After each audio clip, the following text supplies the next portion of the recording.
All right, it's Sunday. And this is usually the moment when everyone steps back, goes on the Sunday shows, they go on the Sunday shows, and they try to explain what the week was really about. So let's do that. This week wasn't just chaotic, it told us something about power, about race, about how far people are willing to go in public, about how our journalists in this country are being treated under the current regime. Now, I keep thinking about how fast everything escalated from my arrest to the president's reaction to that racist post about Barack and Michelle Obama. That wasn't random. That wasn't accidental. It was a signal. And the question heading into the next week is very simple. What happens when that kind of behavior becomes routine? That's what we're going to unpack. Good morning, everybody. Welcome to the Don Lemon Show, Hot Topics on this Friday morning. Wow. Sometimes things just floor you. I thought that after what happened to me last week, I think they're on, I don't even know if they're comparable, but I don't even know what to say, because I have been saying that this president is racist for so long. And I think before anybody on television would say it, getting called a race baiter and people telling me I was too sensitive, or that he said things that were racist adjacent, or that he was bordering. And he's just a plain out fucking racist. So let me say this just plainly, okay? Because I'm talking about this video. This video, and you just put the first image of it up, Andy. This video should terrify anyone who really takes the United States seriously. So yes, what you're looking at, there you go. It's not just a meme. It's not just Trump being Trump. It is a sitting American president posting an AI video depicting the former president and former first lady, Barack and Michelle Obama, as monkeys. And this isn't funny. It's not comedy. This is not politics. It's racist, deranged filth, sewage, below the gutter. The oldest insult in the book, dressed up in AI generated pixels, and then piped straight through the most powerful office on earth, which is the president of the United States. And the most dangerous part is not even the racism, though. I mean, God knows that that's disgusting enough. The most dangerous part is that what it reveals about him, them, meaning the administration and the people who support him. The absolute collapse of seriousness, dignity, although I don't know where that has been for the last 10 years. Monique Presley. And then what do you think of Caroline Levitt's response, blowing it off? This is about Trump, not about the Obamas. Right. Good morning, everybody. Certainly, I agree, obviously, with Mr. President and with my brother Charles. I agree. I see people in the comments also talking about this being a big distraction. Here's what I want to say from a human being perspective and from a legal perspective. Murdering 300 people may be a distraction from the fact that they are trying to commit a heist, because there are people evil enough where they would murder people in the streets. They would blow up a town in order to distract from a nuclear program, or from stealing billions of dollars, or from getting rid of our voter rolls, whatever the case may be. But that is still murder. And what I think we are losing, to Charles's point, what we are losing in the numbness of the repeated attacks is the fact that they're killing us, that they are quite literally getting away with murder. Because even as much as we can walk and chew gum, I don't expect ABC to do a damn thing. I don't care what they do. I'm trying not to cuss, but I don't give a fuck.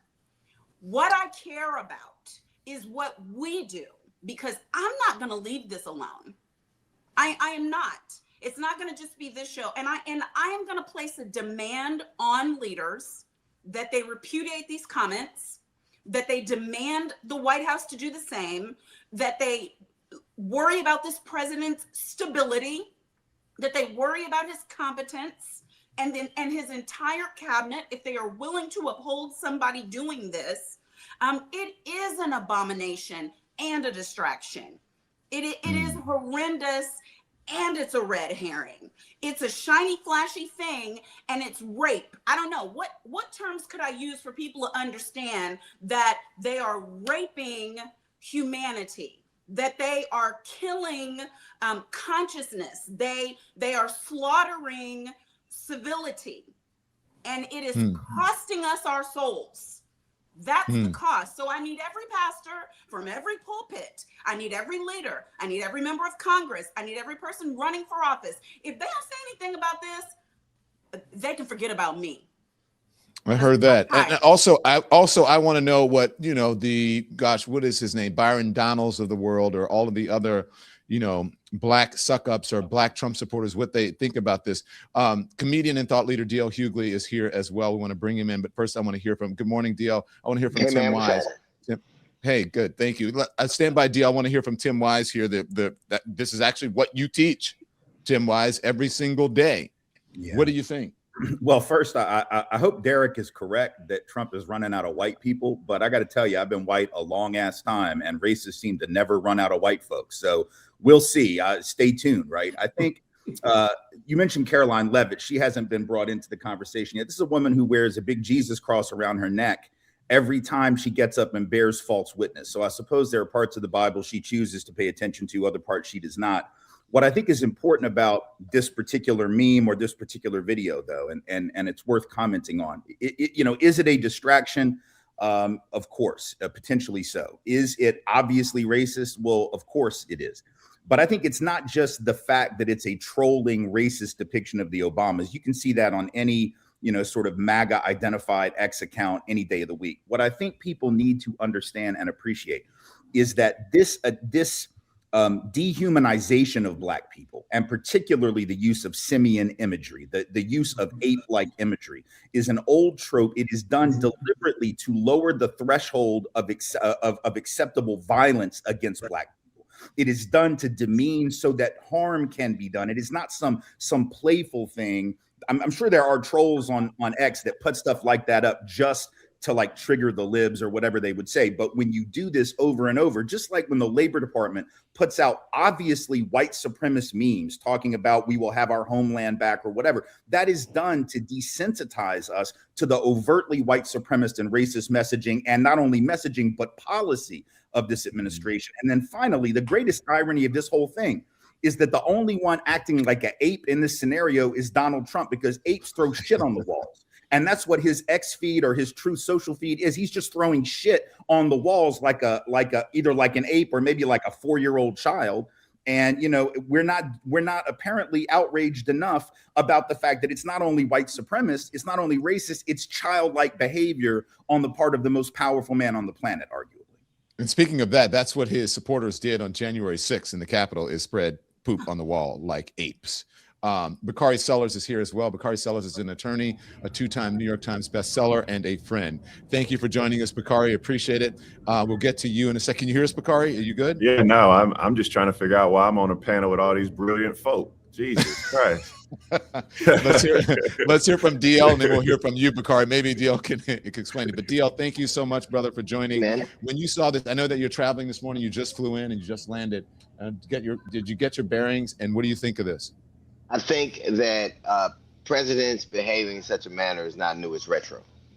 There have been more people who had these inclinations who held that office that didn't. And I think even if you look at the tone of the nation, even after some of these horrific allegations, even if it were just alleged, some of the things that happened in the Epstein files are alleged. Captains of industry are going down all across the world. Like we have a prince that lost his standing. We've lost other people there. But here, it's just not even, it's water off our back. And I think it's because it says something about the deep social rot of this nation. It really does. That a man yesterday could be in court, church, so we're going to turn back to God. How can you turn, like, more people have gone to jail for disturbing a church than potentially molesting kids.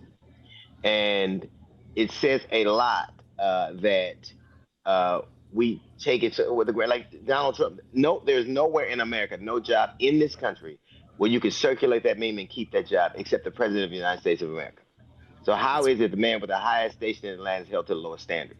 And Black Trump supporters are the most repugnant, disgusting human beings that I've ever, I could never conceive of anybody tolerating this. And it is a dehumanization.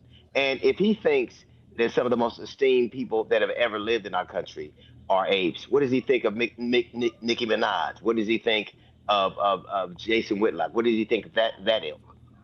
So I just Mhm. think this is go to the deep.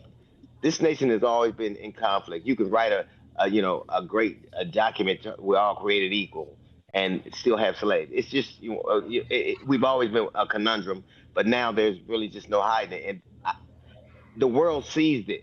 I think the America as a construct, and I said this when we were together Wednesday. I think America as a construct is over. I think there's no saving in the nation that can tolerate all these things. Listen, Congresswoman, you have been attacked and attacked and attacked by the right, by MAGA, by this administration.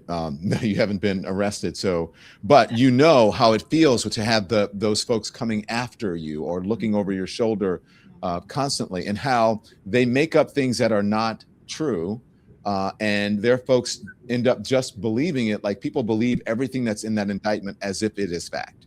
Yes. And do you have any words about that?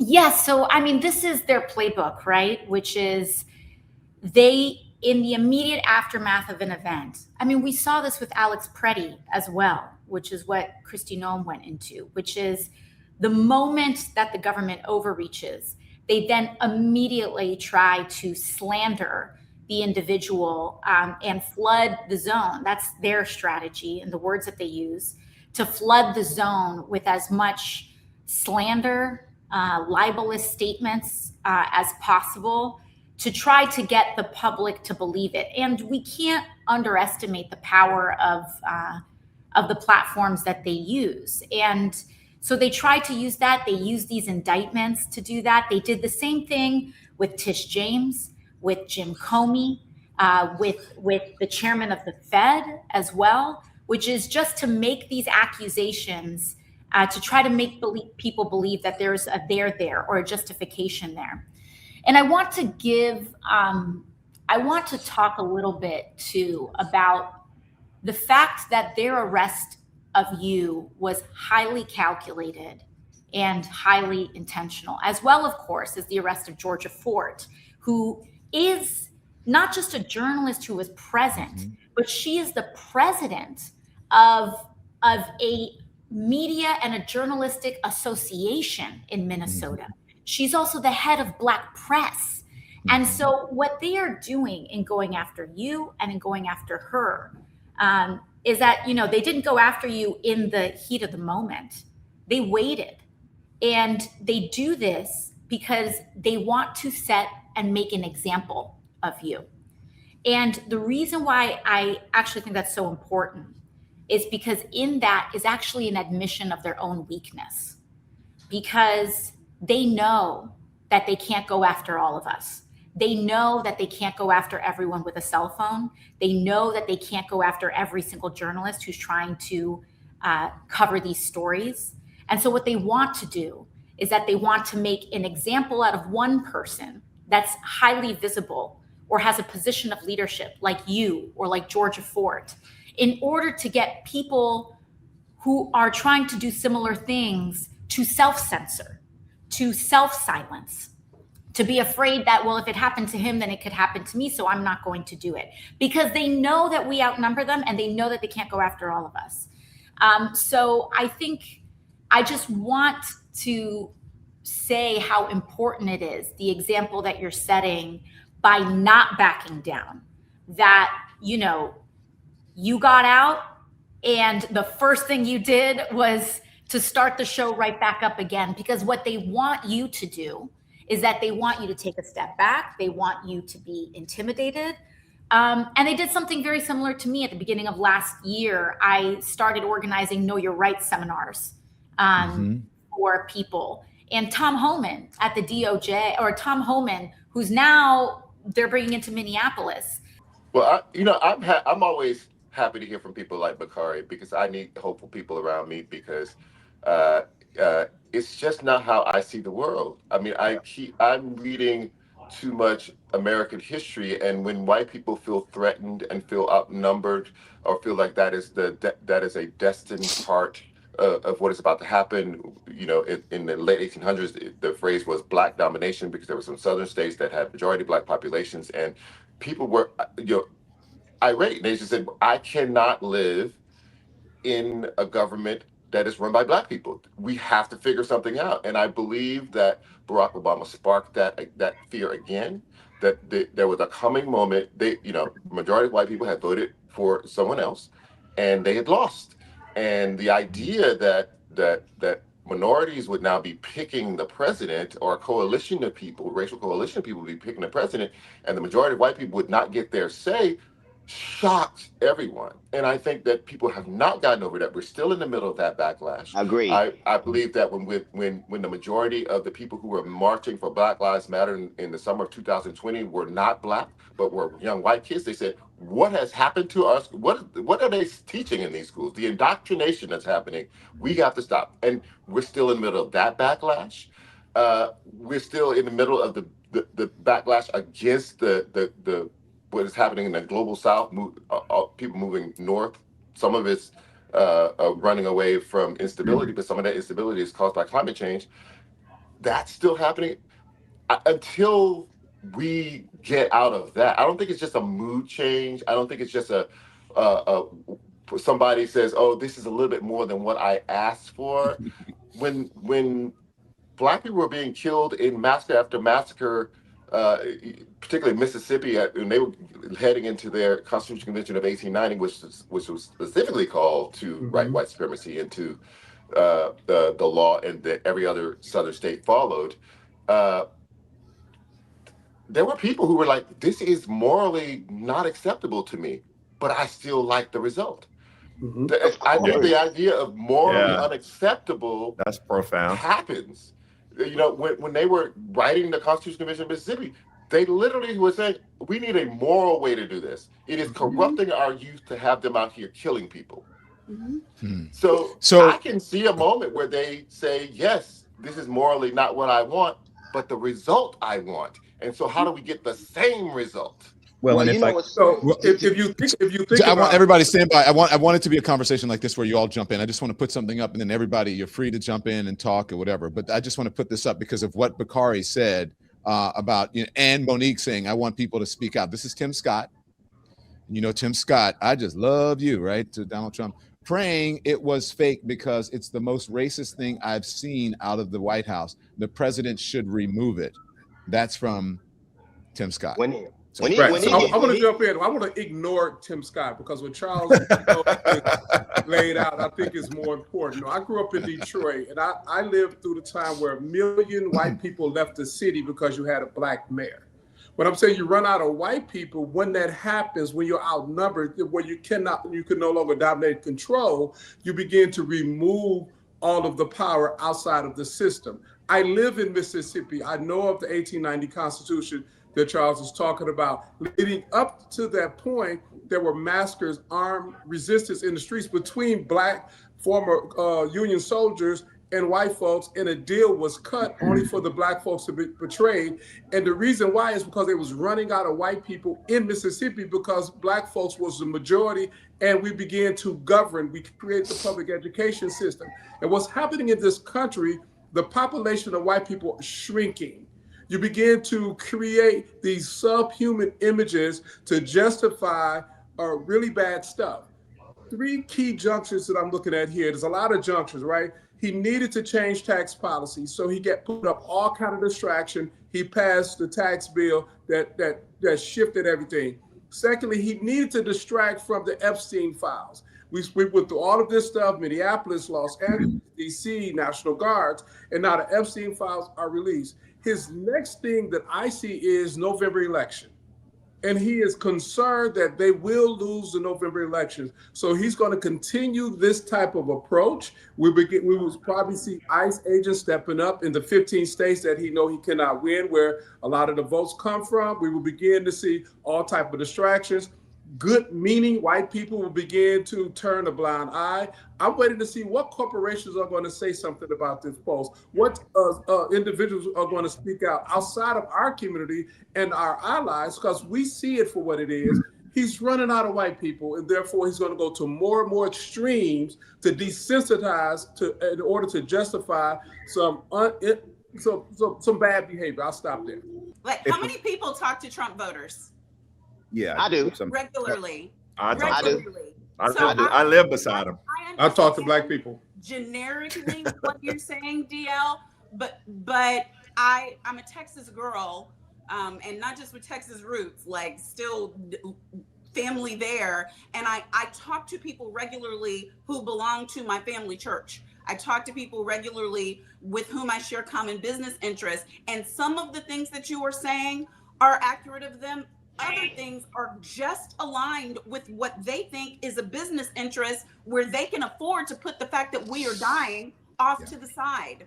And I think we have to reach all of those corners. Some people are ignorant and lost. Some people have not been called on the carpet where it matters the most, and that is in their pockets. Yeah, if I could split the difference a little bit.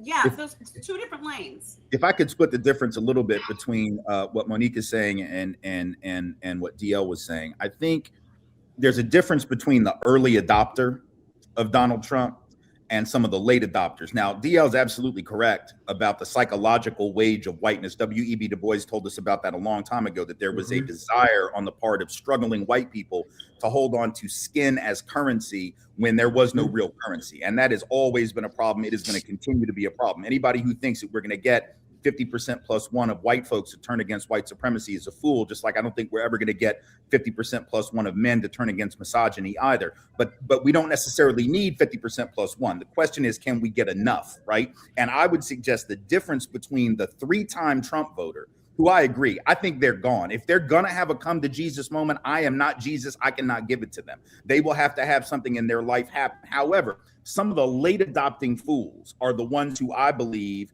as pathetic as it is, as maddening as it is, that they would decide whatever, oh, price of eggs, price of gas, some bullshit, whatever. I believe at least some portion of them are gettable in the sense that we can speak to them about a common interest. Now, they may go sideways next week, and then that's when the coalition falls apart. That's the difference between permanent friends and permanent interests. But I would say my theory's always been, I don't care how late you come to the party, just don't tell the DJ what music to play. If you come late to the party, you will dance to whatever we are playing. We will teach you the steps, we'll teach you the lyrics, we'll teach you the tune, but you don't get to call the actual tune. It's like in 2020, there were millions of white people who had never been involved in the racial justice movement until they saw that George Floyd video. Now, I could have castigated them because I had been on that for 30 years or whatever by that time, but I wasn't going to do that. I don't think we want to yell at people or lecture people on Friday about some shit that we just figured out, figuratively speaking, on Monday. Right? We have to be willing to meet people where they are. But I do think DL's right. There are some people, if you did it 3 times in a row, if you were on Trump in 2016, when he comes down that escalator and starts talking about rapists and drug dealers and all that, if you were with him from the very beginning and you never moved off of him, then yeah, I'm not going to say that there's any value in trying to waste time trying to actually get that person. I think the amount of energy you would have to expend would be a waste. But somebody who's a late adopter, I think that might be different. By the way, you understand, and I think that everyone else does, the difference between a protester and a journalist. Yeah, I'm pretty clear on that difference, and the difference between a protester, a journalist, and a shooter. Right? They're in very different places. But I think you're being too generous when you say they haven't read it. That implies ignorance. Oh, I think they've read it. I think this is deliberate. And the reason I say that is this isn't just you. They're going after journalism everywhere. Just today, we have Jeff Bezos, who owns the Washington Post.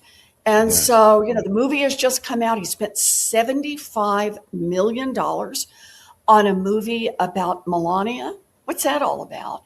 And then today, he fires hundreds of reporters at the Washington Post, including reporters who report investigative reporting on Amazon, the big company that he makes so much money off. So I see this as a moment when it sure looks like someone like Jeff Bezos is doing his best to suck up to the Trump administration because it advances his business interests in return for advancing Donald Trump's political interests and Donald Trump's ego and financial interests. That really worries me. Your article, man, on Mediaite.com this morning I think it's fascinating. I've been sitting here, doing this, but I've had a chance to read a bit of it. It says Trump shares racist imagery. Cable news reveals its priorities. Talk to me about that.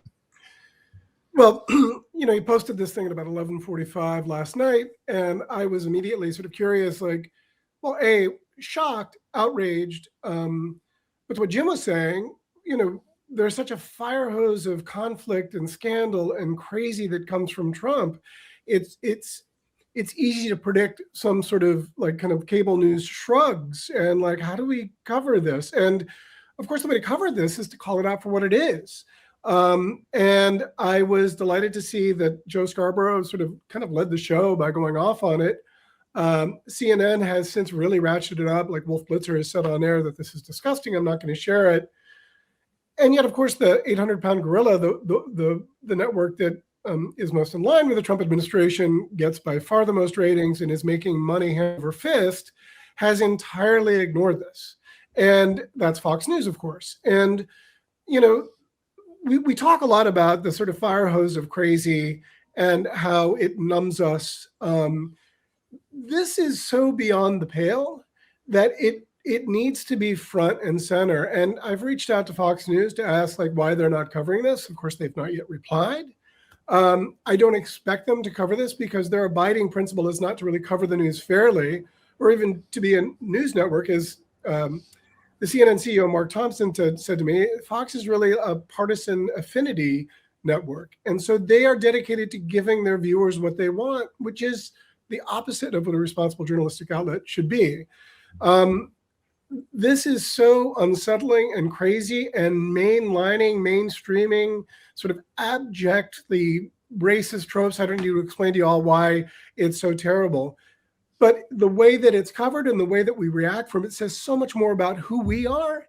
And when, the number one most watched outlet is pretending that this isn't a thing and basically taking the lead from Caroline Levitt, who had the temerity to say that this is fake outrage because it's taken from some sort of Lion King meme. I'm sorry, that's bullshit. And that doesn't fly. And so, I think this is a real sort of litmus test for responsible media outlets. We already know who they are. And I'm rewarded to see, I wrote that early because I wanted to kind of, not to say that I'm influential, but I wanted to call people out and say like, hey, you can't ignore this. You can't shrug. You have to get onto this. And thankfully that's appeared to be the case. MS and CNN have dutifully covered this ugly thing as well as they should. But what will happen is there'll be continued outrage and then Fox will ignore it all day. And then Brett Baer will talk about it for about 3 minutes on his show and dismiss it as like fake outrage or cover how people are so upset by it and ignore the fact that the president of the United States shared a racist meme of Barack That the president of the United States is racist. And are they saying that? Are they saying that Donald Trump is racist? Because if they're not, then they're derelict in their journalistic duties. Look at this. I know you want to respond. Sam Stein is tweeting this. The White House 1 hour ago. It's a meme video of the Lion King. Stop with the fake outrage. The White House 10 minutes ago. It was erroneously posted by some staffer. A staffer apparently is allowed to post videos directly to Trump's account at all hours through the night. Maybe look into that system. Come on. How would you defend it? Because I'm assuming that someone approved her response, correct? Or they all looked at it and she just didn't say it without checking with the president or checking with someone. But still, here we are. Go on. Sorry, Nina. Yeah, blame the staffer. all politicians do that. He won't be the first one. They won't be the first one to do that. I just got the amen, Jolly, you bringing it. This did not start, and that's what I want people again. President Donald J. Trump is responsible for his behavior, his misbehavior, his bigotry, his hatred, the way he uses power. But understand this did not start with President Donald J. Trump. Again, if it was only him, we could deal with it. But this is in the DNA of the United States of America. This is how this country became a hegemonic nation. It became a hegemonic nation off of the backs of generations of Black people. Vile, generationally, could not get out of enslavement, born into it, taking on the condition of your mother in a country that gives you the condition of your father, but for if your mother is Black. You take on her condition for generation after generation after generation after generation. This is it. And the pseudoscience that is tied to calling Black people higher versions of apes. Again, this did not happen in the 21st century, baby. They were rocking like this from the beginning. Also, Don, it's easier for people to blame. I mean, he should be blamed for this, but Don, to me, that gives people an escape hatch too. Because now you just want to lay this at his feet instead of us looking at the men and the women in the mirror, to quote Michael Jackson. This is it. This is America. Also, Don, on that response, on the White House response you just read, it's very, very important that everybody not pay attention to what they said, pay attention to what they didn't say. They didn't say a White House staffer did this and they've been fired. We condemn this. This is not becoming of what this administration stands for. I apologize to everyone offended by such an egregious, hateful Nope. It was somebody else did it. Don't be mad at Trump. That's what what they didn't say is the only thing you need to know about it. And also, let's just be for fucking real. He did it. Like, I don't care what he's saying. He did it. So I don't even want to respond to their deflection as if it's real life and try to justify it and try to dissect it. Nope, the staffer didn't do it. Donald Trump did. He has. First of all, he's got this sundowning thing that all people do when they're his age. They don't sleep a lot. They're up late at night. And he sits on the White House shitter at 3 o'clock in the morning and tweets all the time. He rage tweets. He does it all the time. How many times have we woke up and found out that from 1 a.m. to 3 a.m., the president posted, 20 times, 30 times. I think one night he posted 100 times in that little window, that witching hour there. Or a staffer, Jolly. Yeah, that's what I'm saying. What staffer has his phone at 2 in the morning? That's bullshit. He needs to own up to this. I mean, what? You deflecting? Yeah. Own up to this. I know you and I, we choose to be in the public eye. Families and partners don't, but your husband, that's a my man situation. My man. Come here, Tim. Come here. Hold on. I just want it real quick. He has become an internet meme. I guess I'm Whitney Houston and he's Kevin Costner. That's there right. He is. That's He's right. So hi. I just have to give my kudos. It is not easy. And, I know that Don is at the center of this, but, it affects all of our families. And so for you to stand up there and to be in this situation, I just want to commend the bravery of both of you and just, kudos and the envy of everyone. Everybody wants a moment like that. So congratulations. Thanks, Kevin Costner. And thank you, Congresswoman. Be well. Bye. Okay? See ya. Okay, bye. All right. That's where we leave it. A new week is coming. We'll be watching it closely. I'll see you the next time here on the Don Lemon Show on the Don Lemon Channel on Monday, 10 a.m. Eastern Time for Hot Topics. In the meantime, turn the TV off.